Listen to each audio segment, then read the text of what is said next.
तो आदाब, नमस्कार, गुड इवनिंग, सत श्री अकाल। एक बार फिर आप तमाम लोगों का स्वागत है। पूरी फैमिली अच्छी होगी, अपना ख्याल रख रही होगी। मुंबई में एक पुलिस स्टेशन है। इस पुलिस स्टेशन का नाम है DN नगर पुलिस स्टेशन। ये पुलिस स्टेशन अंधेरी वेस्ट में पड़ता है। अंधेरी वेस्ट आपको पता है, काफी पॉपुलर इलाका है, मशहूर है, और इत्तेफाक से हमारा दफ्तर भी अंधेरी वेस्ट में मुंबई में है। इसी अंधेरी वेस्ट के इस पुलिस स्टेशन DN नगर पुलिस स्टेशन में एक असिस्टेंट सब इंस्पेक्टर तैनात हुआ करते थे। इनका नाम था राजेंद्र ढोंडू भोसले। तो राजेंद्र भोसले साहब इस DN नगर पुलिस स्टेशन में तैनात थे और करीब 2008 से लेकर 2015 तक, आखिरी के अपने करियर के 7 साल। जब उस पुलिस स्टेशन में आए तो हर एक पुलिस वालों को बीट के हिसाब से काम भी दिया जाता है।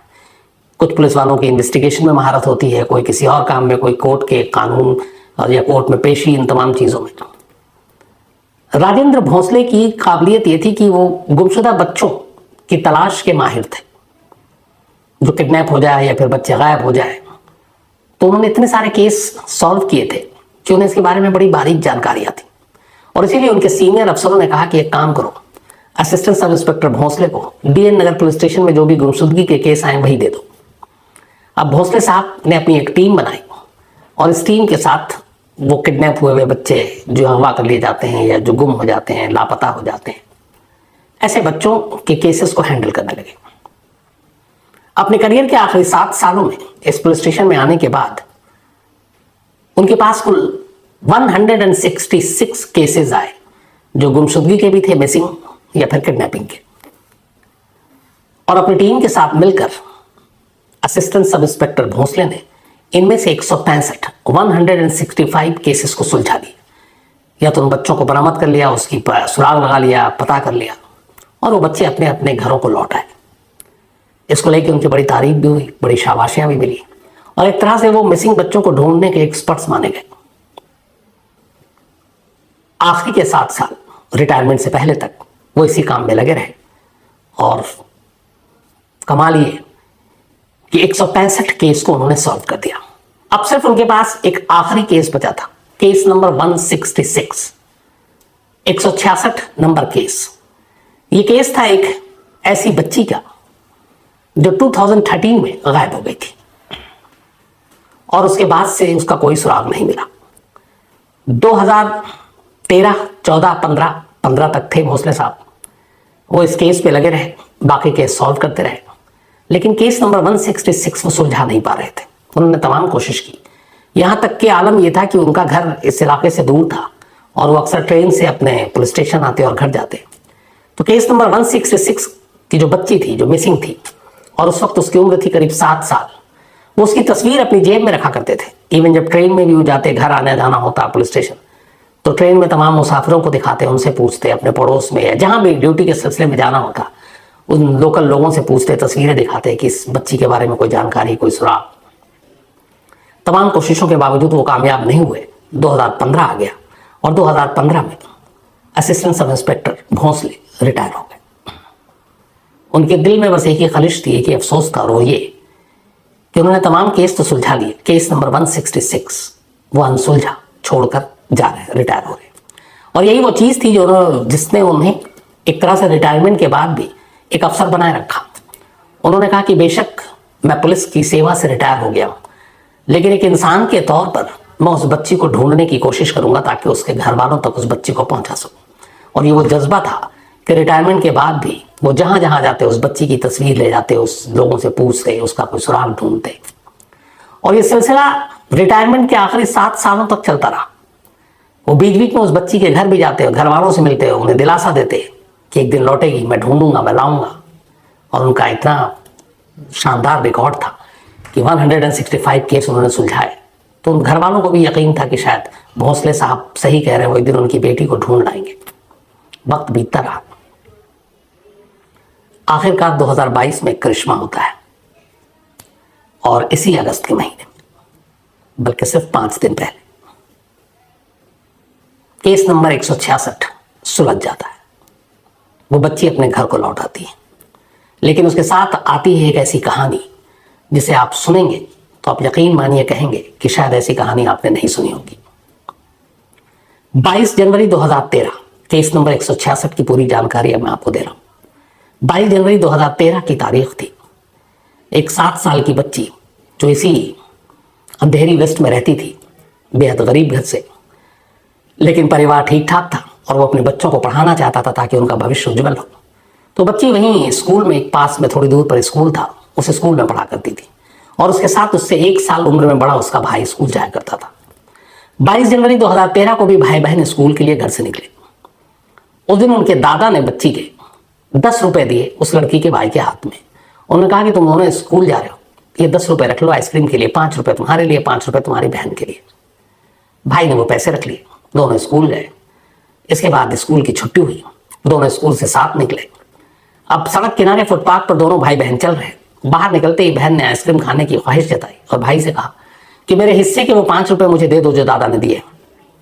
भाई ने कहा कि चल अभी देता हूँ, थोड़ा रुक जा। पर उसने कहा नहीं, मुझे तुम अभी दे दो वरना तुम दोनों आइसक्रीम खा जाओगे। अक्सर जो बच्चों में होता है। भाई ने उसको उस वक्त दिया नहीं। बहन गुस्सा हो गई। उसने कहा जाओ, मैं तुम्हारे साथ घर नहीं जाऊंगी जब तक तुम पैसे नहीं दोगे। भाई को लगा ऐसी लड़ाई पहले भी हुई थी, वो पीछे पीछे आ जाएगी। वो आगे बढ़ गया, थोड़ी दूर आगे गया, उसका पलट कर देखा तो देखा उसकी बहन उसके पीछे नहीं आ रही। अब वो परेशान हो गया, ढूंढने लगा। उसने कहा कि चलो मैं आइसक्रीम भी खिला रहा हूँ, आवाज़ दे रहा अपनी बहन को, लेकिन बहन नहीं मिल रही। अब भाई को बड़ा डर भी लगा कि घर में क्या कहेगा, लेकिन वो भागता है, तमाम ढूंढने के बावजूद घर पहुंचता है और घर वालों को सारी बात बताता है। घर वाले समझते हैं कि कहीं नाराज होकर आसपास में छुपी बैठी होगी। वो उसे ढूंढते हैं, तलाश करते करते शाम हो जाती है। शाम तक वो बच्ची मिलती नहीं। ऐसा इससे पहले कभी हुआ नहीं। अब घर वालों को फिक्र होने लगी और इसके बाद पूरा परिवार डीएन नगर पुलिस स्टेशन पहुंचता है और वहां जाकर इस बच्ची की गुमशुदगी की रिपोर्ट लिखा देता है। डीएन नगर पुलिस स्टेशन में उस वक्त assistant sub inspector Rajendra डोंडू Bhosle इस काम के लिए माहिर माने जाते थे। उनके पास फिर एक केस आया गुमशुदा बच्ची का। उन्होंने घर वालों को दिलासा दिया। उसके बाद अपनी तफ्तीश शुरू की। भाई का बयान लिया, भाई ने पूरी कहानी बताई।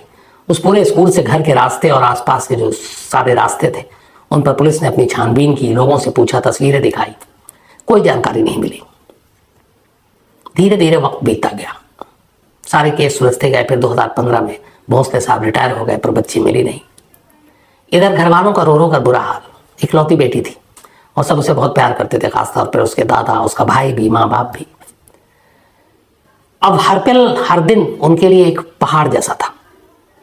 दर दर भटक रहे थे, अपनी बेटी को ढूंढ रहे हैं, अपनी पोती को ढूंढ रहे हैं, वो अपनी बहन को ढूंढ रहा है, लेकिन कोई सुराग नहीं मिल रहा है। धीरे धीरे वक्त बीता। इस दौरान में बहुत सारे जो सोशल ऑर्गेनाइजेशन है वो भी सामने आए। इलाके में जो लोग काम करते हैं, कई ऐसे एनजीओज भी आए। सोशल मीडिया पे भी इस बच्ची की तमाम जानकारियां दी गई। बहुत सारे लोग इस बच्ची की तलाश में जुटे। पोस्टर पंफलेट सारे चिपकाए गए और बहुत सारे ऐसे स्वयंसेवक वहां पर आए। उन्होंने कहा कि इस बच्ची को ढूंढने में मदद करते हैं। फिर सोशल मीडिया इतना ज़्यादा वो था, उस पर गूगल से लेकर फेसबुक तमाम जगहों पर उस बच्ची की जानकारी डाली गई, लेकिन कोई सुराग नहीं मिला। इसी दौरान अब लगभग 9 साल बीत चुके थे। 4 अगस्त 2022 की तारीख आ गई। ये वो तारीख थी जो इसमें करिश्मा हुआ। 4 अगस्त की बात, 2022 शाम के करीब 7:30 बजे थे। एक इसी अंधेरी वेस्ट में एक शख्स रहता था जो समाज सेवा का काम करता था। उसका नाम है मोहम्मद रफीक। मोहम्मद रफीक के मोबाइल पे एक कॉल आता है। वो कॉल उठाता है, सामने से एक लड़की की आवाज आती है। वो लड़की कहती है कि आपका नाम रफीक है और आप ऐसे ऐसे एक संगठन से जुड़े हैं जो लोगों की भलाई के लिए काम करता है। वो कहता हाँ। वो लड़की कहती है कि आप किसी ऐसी बच्ची की भी तलाश कर रहे हैं जिसको गुम हुए हुए 9 साल हो गए, जिसका ये नाम है, जो अंधेरी वेस्ट में रहती है। रफीक कहता हाँ। तब उधर से आवाज आती है कि ठीक है, मैं अब आपको वीडियो कॉल कर रही हूं, आप वीडियो कॉल पे आइए। वो फोन कट जाता है, दोबारा वीडियो कॉल किया जाता है। अब रफीक वीडियो कॉल पे है, उधर से दूसरी लड़की वीडियो कॉल पर है और वो कहती है कि अब मैं आपको एक लड़की को दिखा रही हूं, आप जरा देख कर बताइए कि क्या आप इसी को तलाश कर रहे हैं। रफीक उस लड़की को देखता है और चौंक उठता है।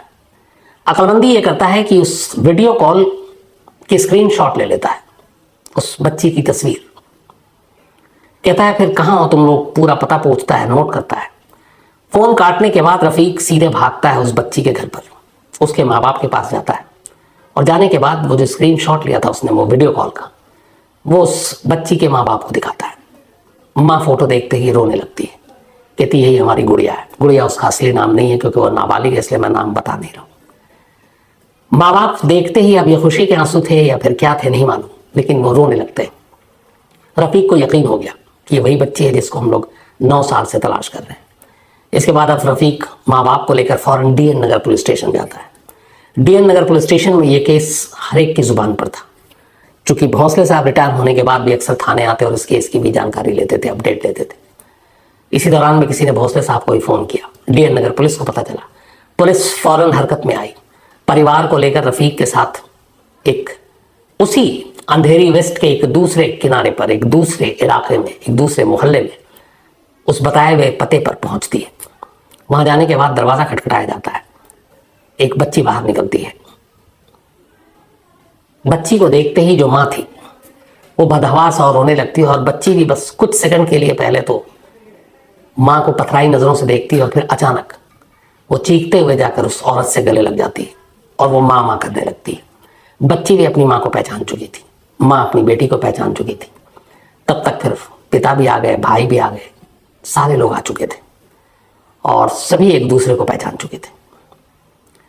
अब ये तय हो गया कि ये वही बच्ची है जो 22 जनवरी 2013 को गायब हुई थी। अब उसके बाद उस बच्ची को पुलिस स्टेशन लाया जाता है, माँ बाप के साथ कागजी कार्रवाई होती है और फिर उस बच्ची को उसके माँ बाप को सौंप दिया जाता है। ये कहानी का एक पार्ट है। अब सवाल यह है कि 9 साल के बाद ये करिश्मा हुआ कैसे, वो बच्ची मिली कैसे। 7 साल की गुम बच्ची अब 16 साल की हो चुकी थी।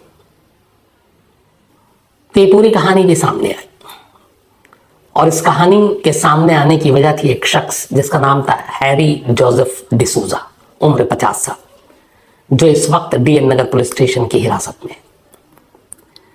कहानी यह थी कि 22 जनवरी 2013 को जब भाई बहन स्कूल से निकले, दादा के 10 रुपए में से 5-5 रुपए का हिस्सा होने लगा। बहन ने कहा वो मुझे 5 रुपए दे दो मेरे हिस्से के, मैं आइसक्रीम खाऊंगी। भाई ने इनकार किया और बहन रूठ गई और वो भाई से पीछे पीछे चलने लगी, रुक गई। भाई को लगा वो आएगी, भाई आगे बढ़ गया और बस इसी पल ये जो शख्स था हैरी जोसेफ डिसूजा, ये सब कुछ देख रहा था और वो बच्ची के पीछे पीछे चल पड़ा। वो ये भी सुन चुका था कि बच्ची आइसक्रीम मांग रही है भाई से, भाई पैसे नहीं दे रहा है। भाई अब आगे था, बहन अकेली थी। डिसूजा उसके करीब जाता है, कहता बेटा चलो मैं तुम्हें आइसक्रीम खिलाता हूँ। 7 साल की बच्ची, समझ और अकल इतनी है नहीं, आइसक्रीम के लालच में आ गई। उसने कहा ठीक है अंकल। उसके बाद वो उसे गोद में उठाता है, आइसक्रीम दिलाता है और फिर एक दूसरी गली से लेकर निकल जाता है और फिर ले जाने के बाद वो उसे अपने घर ले जाता है। उसी अंधेरी वेस्ट में जिस इलाके में इस बच्ची का घर था, उस घर से इसके घर की दूरी मुश्किल से 500 मीटर की, सिर्फ 500 मीटर। अब वो उस बच्ची को अपने घर ले जाता है। डिसूजा की एक बीवी सोनी, इन दोनों की कोई औलाद नहीं थी और इन्हें औलाद की चाहत थी। शादी को कई साल हो गए थे, कोई औलाद पैदा नहीं हुआ। तो इन दोनों की नीयत बुरी नहीं थी उस वक्त, लेकिन जिस तरीके से जो काम किया वो गलत था, कानून के खिलाफ भी था। इन्होंने ये सोचा कि हमारी तो कोई औलाद है नहीं, चलो कोई औलाद पालते हैं, वो गोद भी ले सकते थे। लेकिन एक तरह से उन्होंने किडनैप किया इस बच्ची को, उठाकर घर ले गए और फिर घर ले जाकर उसकी अच्छे से सेवा भी की। उसे खूब प्यार दिया, खाना वाना खिलाया। बच्ची को भी कुछ ऐसा लगा नहीं, उसे लगा कि अच्छा है तो आइसक्रीम भी दे रहे हैं अंकल, अच्छे लोग हैं, खाना भी मिल रहा है, पिज्ज़ा भी मिल रहा है, सब कुछ मिल रहा है। अब बच्ची खुश खुश, लेकिन उसे अभी तक कोई अंदाजा नहीं कि सब कुछ हो क्या रहा है। लेकिन इधर बच्ची की गुमशुदगी की रिपोर्ट लिखाने के बाद अगले दिन वहां अखबारों में और फिर पंपलेट और पोस्टर छप गए। अब डिसूजा और उसकी बीवी घबरा गई, क्योंकि घर की दूरी बहुत करीब है जहां से बच्ची जहां रहने वाली है। उन्हें लगा कि कहीं पुलिस या कोई पड़ोसी खबर न कर दे और वो पकड़े न जाए। वो डर गए। उसी डर की वजह से उस बच्ची को लेते हैं और दोनों फिर मुंबई से कर्नाटक पहुंच जाते हैं। कर्नाटक जाने के बाद कुछ दिन वो लोग अपने पैतृक घर पर रहते हैं, उनका अपना जो घर था, और फिर उसके बाद उस बच्ची को कर्नाटक के एक स्कूल के हॉस्टल में डाल देते हैं ताकि मुंबई में किसी को भनक न लगे, और बच्ची को समझा देते हैं कि हाँ तुम्हें अभी पढ़ना है, माँ बाप ने सब कहा है। बच्ची भी कुछ कहती नहीं है और बच्ची वहाँ हॉस्टल में है और वहाँ पे उसके माँ बाप का नाम उन्होंने अपना लिखा दिया और उसके बाद फिर वो वहाँ कुछ वक्त तक रहते हैं, फिर वापस मुंबई आ जाते हैं। 2013 में बच्ची गायब हुई थी। 3 साल तक ये सिलसिला चलता रहा। 3 साल तक सब कुछ ठीक था। इन 3 सालों में उस बच्ची का उन्होंने ख्याल भी अच्छे से रखा। लेकिन 2016 में कहानी बदल जाती है। 2016 में अचानक डिसूजा और सोनी ये दोनों एक और बेटी को जन्म देते हैं, पहली बार अपनी औलाद को जन्म देते हैं। जिस औलाद की चाहत में उन्होंने एक दूसरे की गोद को उजाड़ा, एक दूसरे की बेटी को अगवा किया, इत्तेफाक से उसके अगवा करने के 3 साल के बाद खुद उनकी अपनी बेटी पैदा हो गई। अब जब अपनी बेटी पैदा हुई तो जिस बच्ची को इन्होंने अगवा किया था इस नियत से कि उसे अपने बेटी की तरह पालेंगे, वहीं पर उनका मन बदल गया। अब अपनी औलाद से मोहब्बत बढ़ गई और वो औलाद जिसे इन्होंने बेटी समझकर ये सोचा था कि पालेंगे, अब वो उनके लिए पराई हो गई, सौतेली हो गई। और यहीं से उनका बर्ताव भी उस बच्ची के लिए बदल गया। 3 साल तक जिसे प्यार दिया, अब वो उनके लिए आंखों की किरकिरी बन गई। इसके बाद ये लोग वहाँ से मुंबई आ जाते हैं, उस बच्ची को अपने साथ लाते हैं और घर में ही रखते हैं। घर से बाहर जाने की इजाज़त नहीं देते क्योंकि उन्हें मालूम है कि घर से बाहर जाएगी तो ये कुछ बोल भी सकती है। इधर तब तक बच्ची थोड़ी बड़ी हो रही है, 7 साल में बहुत सारी चीज़ें उसे याद भी नहीं थी, लेकिन माँ बाप का चेहरा याद था। अब मुंबई आते हैं, लेकिन उस बच्ची को वो घर में रखता है, किसी से मिलने जुलने नहीं देता, खेलने के लिए नहीं देता, ताकि बच्ची किसी को बता ना दे। अब बच्ची वहीं घर में है और उसकी अपनी बेटी जो है बड़ी हो रही है और इधर इस बेटी से अब उन्हें नफरत हो रही है और अब वो उसके साथ जानवरों और गुलाम जैसा सलूक करते हैं। घर के सारे काम कराते हैं, अपनी बेटी की देखभाल के लिए उसकी ड्यूटी लगाते हैं, उसे खाना भी कम देते हैं, मतलब आप उसके ऊपर जुल्म शुरू कर देते हैं। थोड़ा वक्त और बीतता है, अब ये थोड़ी बड़ी होती है तो फिर ये दूसरों के घरों में एक दाई के तौर पर अपनी उस मासूम बच्ची को काम के लिए भेजना शुरू कर देते हैं ताकि वो पैसे कमाए और उस पैसे से इनका घर चले। अब वो छोटी सी जिसको इन्होंने अगवा किया था वो आस पड़ोस के घरों में दाई का काम कर रही है, उसको भरपेट खाना भी नहीं दे रहे हैं, उसके साथ जुल्म भी कर रहे हैं क्योंकि अब उनकी औलाद हो चुकी थी। ये सिलसिला चलता रहा। इत्तेफाक की बात है कि इसी 2022 में इन्होंने करीब जनवरी या फरवरी का महीना था, पहली बार इस बच्ची को अपने घर से थोड़ी दूरी पर एक घर में नौकरी पर लगाया और इस बच्ची का काम यह था कि उस घर में भी एक बच्चा था, उसकी देखभाल, बेबी सिटिंग, देखभाल करनी थी बस। अब ये वहाँ पे उस घर में काम करने लगी। उस बच्चे की खुद बच्ची है लेकिन उसकी देखभाल करने लगी, लेकिन अब उसकी उम्र लगभग 15-16 साल हो चुकी थी। तब उस घर में वो बतौर दाई उस बच्चे की देखभाल का काम करती। इत्तेफाक से उस घर में एक और काम करती थी लड़की, इसका काम था सिर्फ बच्चे को देखना, उसका काम था घर की साफ सफाई, खाना बनाना। तब दोनों एक ही घर में काम कर रहे हैं। धीरे धीरे दोनों में बात होती है, दोनों में दोस्ती हो जाती है, एक दूसरे के बारे में पूछते हैं। और वो जो दूसरी काम करने वाली आती थी वो अपना काम खत्म करके अपने घर चली जाती थी। इससे पूछती थी कि तुम्हारा घर कौन है, कहाँ है, कौन कौन है। घर वाले ने इतना डरा रखा था कि इसने पहले कभी मुंह नहीं खोला, लेकिन जब उससे 5-6 महीने की दोस्ती हो गई तब उसने एक दिन धीरे से उसको बताया कि मैं अपने माँ बाप की असली बेटी नहीं हूँ। मैं जब स्कूल से आ रही थी मेरा माँ बाप के नाम पर उन्होंने मुझे उठाया था और पहले बहुत अच्छे से रखते थे, लेकिन फिर उनकी बेटी हो गए, मुझे मारते पीटते, पूरी कहानी सुना दी।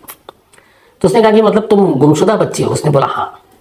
वो जो दूसरी लड़की काम करती थी वो थोड़ा पढ़ती लिखती भी थी और सोशल मीडिया पर भी थी, आजकल बच्चे सब मोबाइल पर खूब रहते हैं।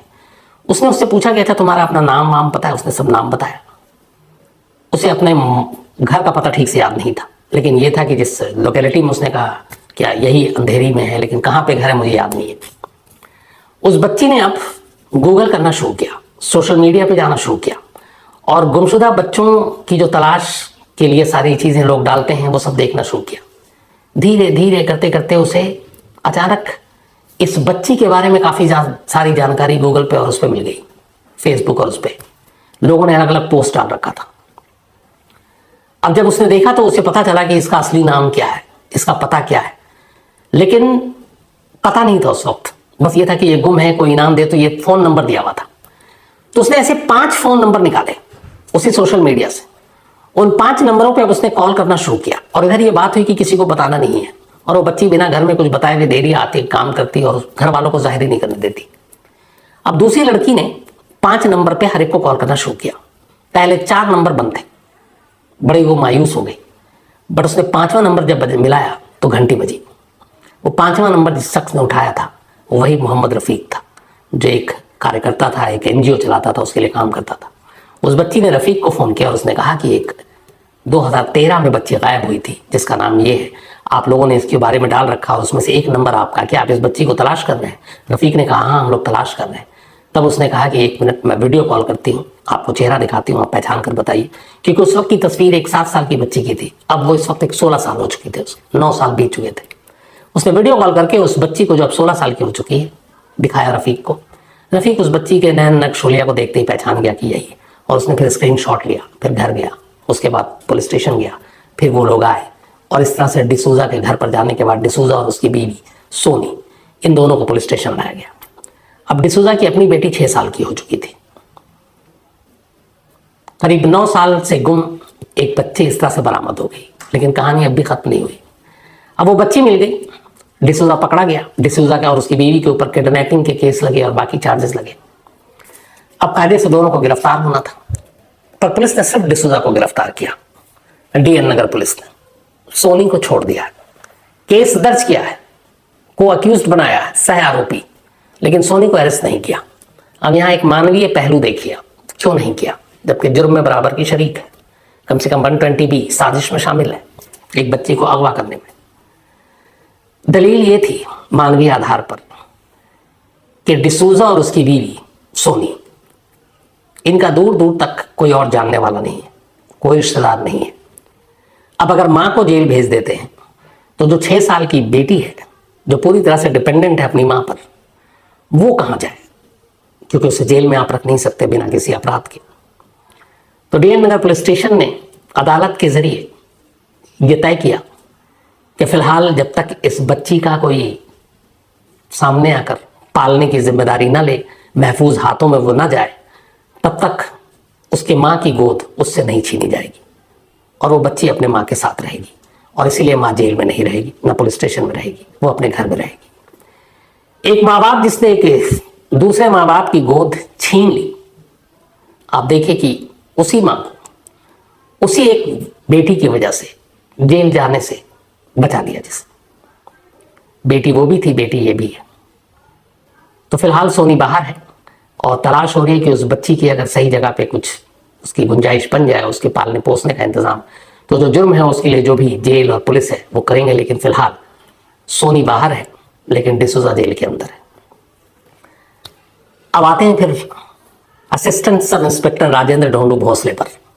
जब ये सारी चीजें हुई, वो पुलिस स्टेशन आए, इसके बाद परिवार से मिले, और फिर एक सुकून और एक इत्मीनान जो उनके चेहरे पर या भाव और ये सारी खबरों के बाद कि आखिरकार 166 केस नंबर वो सुलझ गया।